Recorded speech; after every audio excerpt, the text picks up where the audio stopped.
ছাত্র জনতার অভ্যুত্থানে শেখ হাসিনা ঢাকা ছেড়ে নয়াদিল্লি পালানোর পর ভারতের মোদী সরকারের বাংলাদেশ বিরোধী কট্টর অবস্থানে এবার কি রসদ জোগাচ্ছে পেহেলগাঁওয়ের হামলার ঘটনা। ওই হামলায় অন্তত ২৬ জনকে হত্যার জন্য পাকিস্তানকে দোষারোপে প্রায় যুদ্ধ পরিস্থিতির মধ্যে টেনে নেওয়া হচ্ছে বাংলাদেশের নাম। এ অপতৎপরতায় ভারতের রাজনীতিবিদরা শুধু নন, মূলধারার কিছু গণমাধ্যমও ছড়াচ্ছে বাংলাদেশ বিদ্বেষ। এমন ঘোলাটে পরিস্থিতিতে বাংলাদেশ সীমান্তে আগে ভাগে কৌশলগত সামরিক পদক্ষেপ নিয়ে শক্তি বাড়াচ্ছে ভারত। বসেছে আকাশ প্রতিরক্ষা ব্যবস্থা, সীমান্তের কাছাকাছি স্ট্যান্ড বাই অত্যাধুনিক যুদ্ধবিমানের বহর। কেন উত্তেজনা বাড়ানোর এই তৎপরতা?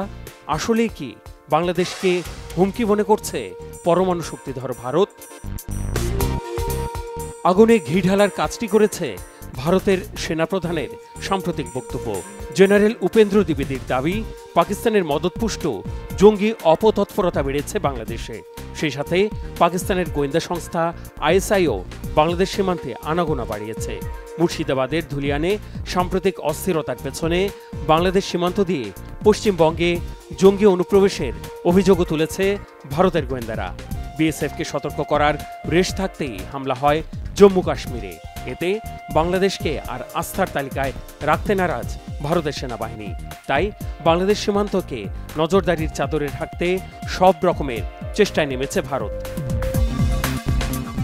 প্রথম ধাপে বাংলাদেশ লাগোয়া ৫টি রাজ্যের ৪,০৯৬ কিলোমিটার সীমান্ত জুড়ে বিএসএফের সঙ্গে যৌথ গোয়েন্দা নজরদারিতে নেমেছে সেনাবাহিনী। কয়েকটি কৌশলগত পয়েন্টে সামরিক মহড়া, সেনাবাহিনীর গোয়েন্দা অনুসন্ধান ও নির্দিষ্ট কিছু অবকাঠামো রদবদলের কাজও চলছে জোরে সোরে। আলোচনায় আছে সীমান্তের ৩,১৮০ কিলোমিটার কাঁটাতারের বেড়ার বাইরে অরক্ষিত অংশে নাইট ভিশন ক্যামেরা, সিসিটিভি আর ড্রোন নজরদারি। এছাড়া বিএসএফের অতিরিক্ত সদস্য মোতায়েনের পাশাপাশি বাড়ানো হয়েছে আধা সামরিক বাহিনীর quick response team. Sheikh Hasina পালানোর ঘটনা প্রবাহে পাল্টাপাল্টি হুমকিতে গুরুত্বপূর্ণ হয়ে উঠেছে ভারতের স্পর্শকাতর করিডোর শিলিগুড়ি, যা চিকেন নেক নামে বহুল প্রচলিত। বাংলাদেশ নেপালের মধ্যবর্তী প্রায় ২২ কিলোমিটারের সরু অঞ্চলটি ভারতের ৭ রাজ্যকে মূল ভূখণ্ডের সাথে যুক্ত রেখেছে। তাই চিকেন নেক কোনো কারণে অবরুদ্ধ হলে বিচ্ছিন্ন হবে ভারতের উত্তর পূর্বাঞ্চল। অরুণাচল, আসাম, মণিপুর, মেঘালয়, মিজোরাম, নাগাল্যান্ড, সিকিম ও ত্রিপুরায় সেনা ও নিত্যপণ্য পরিবহনের একমাত্র রাস্তা এটি। কাশ্মীরে হামলার পর চিকেন করিডোর জুড়ে এখন সেনাবাহিনীর ত্রিশক্তি কোর আর আসাম রাইফেলসের ব্যস্ততা। এখানেই শেষ নয়, উত্তরবঙ্গের হাসিমারা ও বাগডোগরা বিমান ঘাঁটির শক্তি বাড়াতে জড়ো করা হচ্ছে চতুর্থ প্রজন্মের অত্যাধুনিক যুদ্ধবিমান রাফাল। নিয়মিত কাঁপাচ্ছে শিলিগুড়ির আকাশ।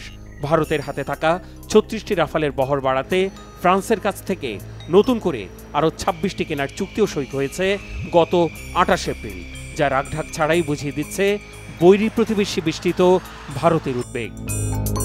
Mehrab Hussain Khan, Bangla vision news desk.